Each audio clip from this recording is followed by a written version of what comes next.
Hello friends, this is Syed Farhan Ali and welcome to our channel जियोसिस।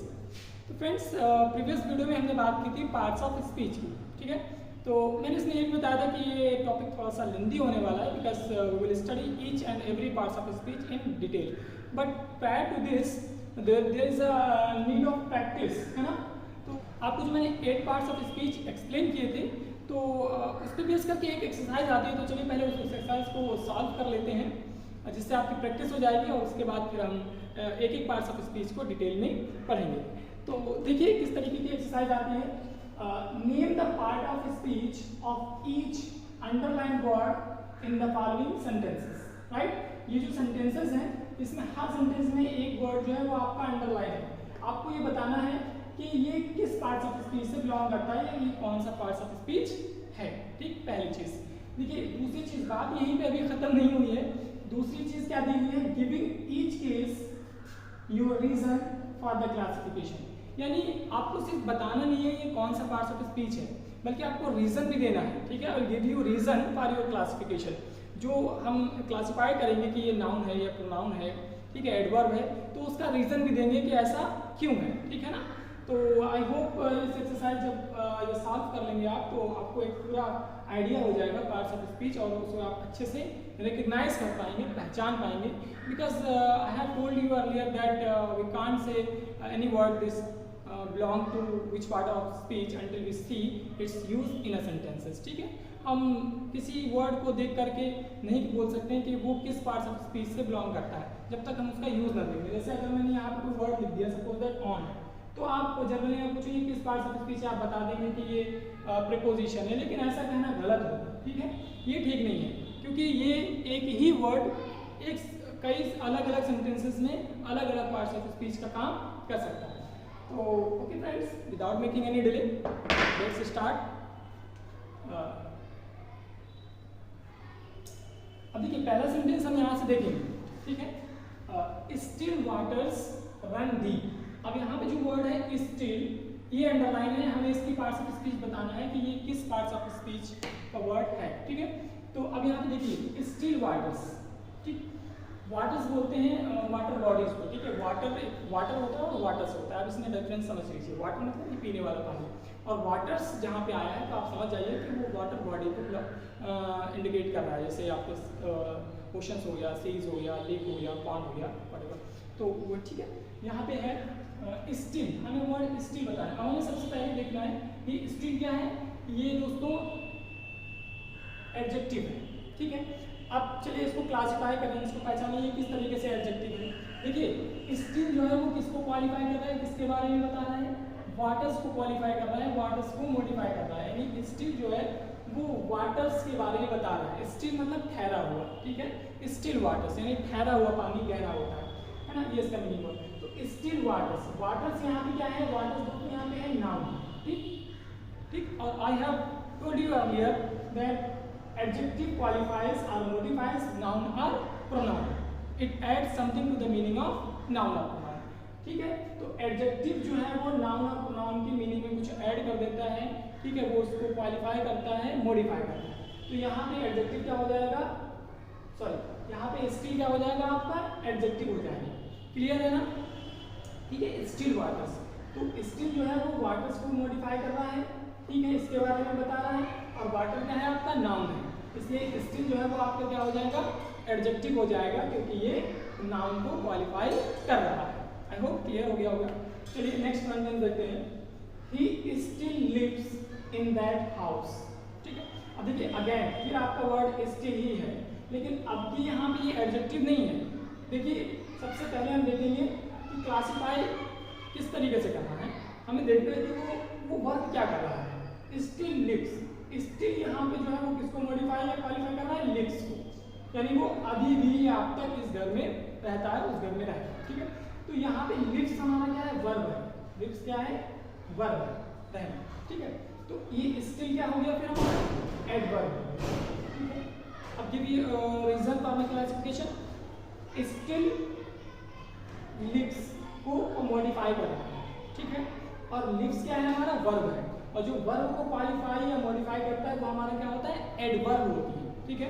Recall the definition of adverb. Adverb is a word that qualifies or modifies verb, adjectives or another adverb. ठीक है, तो यहाँ पे ये जो still है वो lives को क्वालिफाई कर रहा है, इसलिए, और still lives हमारा क्या वर्ब है, इसलिए still क्या हो गया, एडवर्ब हो गया। ठीक है, तो देखिए दो सेंटेंस में ही आपको पता लग गया कि एक ही वर्ड स्टिल, ठीक है, यहाँ पे एडजेक्टिव का काम कर रहा है और यहाँ पे एडवर्ब का काम कर रहा है। अब बताइए अगर कहीं आपको स्टिल वर्ड मिल जाए लिखा हुआ और आपसे पूछा जाए कि स्टिल क्या है, तो आप बता पाएंगे? बिल्कुल नहीं। ठीक है, हम बिल्कुल भी नहीं कह सकते कि स्टिल क्या है until we see its use in a sentence। ठीक है, जब तक हम इसका सेंटेंस में यूज ना देखें। ओके, है ना? चलिए नेक्स्ट सेंटेंस देखते हैं। After the storm comes the काम। ठीक, अब यहाँ पे अंडरलाइन वर्ड है आफ्टर। आफ्टर कौन सा पार्ट ऑफ स्पीच है? After the storm comes the काम। अब देखिए यहाँ पे स्टॉर्म और काम के बीच जो है वो रिलेशन बताई जा रही है, यानी स्टॉर्म के बाद, तूफान के बाद काम आ गया, शांति आ गई, सुकून हो गया। ठीक है, तो ये आफ्टर क्या हो गया हमारा? प्रेपोजिशन हो जाएगा। क्या हो जाएगा? प्रेपोजिशन, क्योंकि preposition is a word that tells the relation of a noun to the other words. ठीक है, इन अ सेंटेंस। तो प्रेपोजिशन क्या होता है कि नाउन और नाउन के रिलेशन बताता है, सेंटेंस में आए दूसरे नाउन या अदर वर्ड से। ठीक है, तो आफ्टर हमारे यहाँ पे क्या हो जाएगा? प्रेपोजिशन हो जाएगा। आई होप आपको कोई कंफ्यूजन नहीं होना चाहिए। फिर भी अगर कहीं पे या किसी सेंटेंस में आपको कंफ्यूजन हो रहा है तो आप कमेंट बॉक्स में उस सेंटेंस को लिखिए और हमसे क्वेश्चन कर सकते हैं। ठीक है ना? चलिए नेक्स्ट सेंटेंस देखेंगे। सेंटेंस में the up train is late. ठीक है, वेरी सिंपल, अप ट्रेन। यहाँ पे जो वर्ड अप है वो किसे क्वालिफाई कर रहा है? ट्रेन को मॉडिफाई कर रहा है। ट्रेन के बारे में, या कहें कि ट्रेन के बारे में हमें बता रहा है कि अप ट्रेन जो नॉर्थ की ट्रेन जानी है वो आपकी अप ट्रेन होगी। ठीक है, साउथ की तरफ जो जाएंगे वो डाउन ट्रेन कहलाएंगे। ठीक है, तो अब जो है वो ट्रेन के बारे में हमें बता रहा है। ठीक, ट्रेन के मीनिंग में कुछ ऐड कर रहा है। और यहाँ पे जो वर्ड ट्रेन है वो क्या है? ट्रेन क्या होता है? इज अ नाउन, है ना? Naming words are noun. ठीक, तो ट्रेन हमारा नाउन है और जो नाउन को क्वालिफाई और मॉडिफाई करता है वो क्या होता है? It's very simple, adjective. ठीक है, क्या होता है? एडजेक्टिव होता है। तो यहाँ अब क्या हो जाएगा हमारा? एडजेक्टिव हो जाएगा, राइट? चलिए नेक्स्ट सेंटेंस देखिए। 6 और 7 बहुत इंपॉर्टेंट है, देखिएगा। Muslims fast in the month of Ramzan. ठीक है, Muslim fast in the month of Ramzan. यहाँ पे आप अंडरलाइन वर्ड है हमारा फास्ट। अब देखिए यहाँ पे फास्ट क्या है? मुस्लिम फास्ट फास्ट मतलब व्रत, रोजा। ठीक है, मुस्लिम रमजान के महीने में रोजा रखते हैं। तो फास्ट यहाँ पे क्या है? वर्ब है। मुस्लिम फास्ट, मुस्लिम रोजा रखते हैं, राइट? तो यहाँ पे फास्ट क्या हो जाएगा हमारा? वर्ब। ठीक है, वर्ब की डिफिनीशन क्या है? Verb is the action verb. ठीक है, या आप बिल्कुल एकदम करेक्ट डिफिनीशन बोलना चाहें तो verb is a word that tales something happening और एग्जिस्ट। ठीक है ना, कुछ होने को या किसी एग्जिस्टेंस को बताते हैं। तो फास्ट हमारे यहाँ पे क्या हो गया? वर्ब हो गया, राइट? नेक्स्ट सेंटेंस देखते हैं 7। He kept the fast for a week. Again आपका अंडरलाइन वर्ड है फास्ट, लेकिन यहाँ पे ये वर्ब का काम नहीं कर रहा है। आप इसे देखिएगा, ही केप्ट द फास्ट, उसने रोजा रखा फॉर अ वीक, एक हफ्ते के लिए। ठीक है, एक हफ्ते तक उसने रोजा रखा। तो अब यहाँ पे वर्ब तो हमारी हो गई केप्ट, ये तो वर्ब है, लेकिन फास्ट वर्ड क्या है? अब सबसे पहले आप देखिए कि किसे क्वालिफाई कर रहा है? किसी को क्वालिफाई नहीं कर रहा है, बल्कि बताया जा रहा है कि केप्ट द फास्ट, उसने रोजा रखा। यानी रोजा, फास्ट मींस रोजा भी होता है। तो ये एक नाम है, पर्सनिफाइड ऑब्स्ट्रक्शंस है। ठीक है, क्या हो जाएगा आपका? नाउन हो जाएगा। ठीक, फास्ट मींस रोजा भी होता है ना, जो मुझसे रखते हैं या हिंदू इसको व्रत कहा जाता है। फास्ट में जो है वो हमारा नाउन है। ठीक है, he kept the fast for a week, उसने एक हफ्ते के लिए रोजा रखा। तो ये जो फास्ट वर्ड है हमारा नाउन है, इसमें कोई कंफ्यूजन नहीं होना चाहिए, एब्स्ट्रैक्ट नाउन है। जब काइंड्स ऑफ नाउन हम पढ़ेंगे तो उसमें आप जानेंगे कि एब्स्ट्रैक्ट नाउन क्या होते हैं, तो आपको और अच्छे से क्लियर हो जाएगा। फिलहाल ये एक नेमिंग वर्ड है, रोजा नेमिंग वर्ड है, तो यहाँ पे ये नाउन है। ठीक है, naming words are called noun, है ना? आई होप कोई प्रॉब्लम नहीं होगी इसमें। चलिए नेक्स्ट देखते हैं। और 8 sentences. He is on the committee.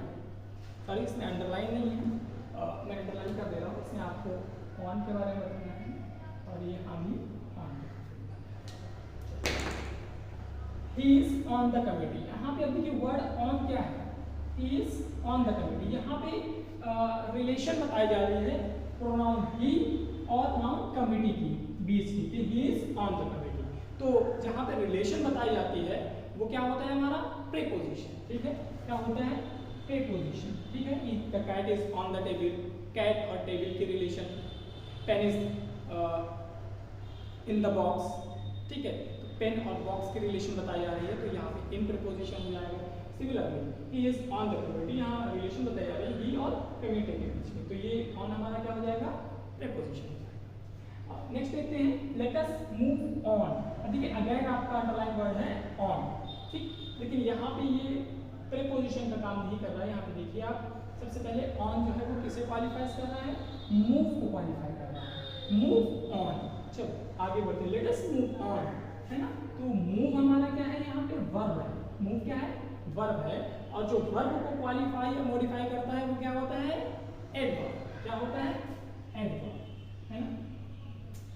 Next और लास्ट आपका है sit down and rest a while, ठीक। अब देखिए यहाँ पे जो एंड है, अंडरलाइन वर्ड है हमारा एंड, एंड किसका काम कर रहा है कंजक्शन का वर्क कर रहा है, इट इज अ कंजक्शन, है ना, ये हमारा क्या है कंजक्शन है। आप कैसे क्लासिफाई करेंगे, देखिए यहाँ पे दो अलग अलग सेंटेंस है, सिट डाउन बैठ जाओ, रेस्ट अ व्हाइल, ठीक है, थोड़ा रेस्ट कर लो, आराम करो, तो दो सेंटेंसेस को जोड़ रहा है एंड, है ना, तो ये एंड हमारा क्या हो जाएगा कंजक्शन हो जाएगा।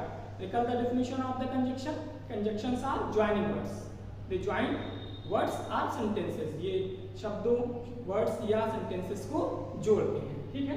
तो ये थी आपकी कुछ एक्सरसाइज जो प्रैक्टिस के लिए मैंने दी थी, ताकि जो एक पार्ट्स ऑफ स्पीच का पूरा कंसेप्ट जो है वो क्लियर हो जाए, और कुछ जो डाउट है स्टूडेंट्स के दिमाग में ये डाउट रहता है ज़्यादातर कि जैसे बुक्स में दिया रहता है ऑन इन, ये जो है वो प्रीपोजिशन हो गया, तो ऐसा नहीं है। आई होप इस एक्सरसाइज से अब आपको पता लग गया होगा कि आप मेयरली किसी वर्ड को देख करके नहीं कह सकते कि ये प्रीपोजिशन है या कंजक्शन है, until you see its use in a sentence, जब तक आप उस वर्ड का यूज, उस वर्ड का इस्तेमाल किसी सेंटेंस में ना देखें, ठीक है। बहुत से मैंने एग्जांपल इसी तरीके के सेंटेंस लिए हैं, जैसे स्टिल, स्टिल यहाँ पे स्टिल एडजेक्टिव का काम कर रहा है, यहाँ स्टिल एडवर्ब का काम कर रहा है, राइट। तो आई रीजन भी दिए कि ऐसा क्यों है, तो आई थिंक कंफ्यूजन नहीं होना चाहिए। देखिए यहाँ फास्ट और यहाँ फास्ट, फास्ट यहाँ वर्ब का काम कर रहा है, यहाँ पे फास्ट नाउन है, ठीक है, ऑन यहाँ प्रीपोजिशन का काम कर रहा है, लेकिन यहाँ पे ऑन एडवर्ब का काम कर रहा है, ठीक है। तो आई होप ये आपको समझ में आ गया होगा, और नेक्स्ट वीडियो में we will study each and every parts of speech in detail. आज के लिए इतना ही, थैंक यू।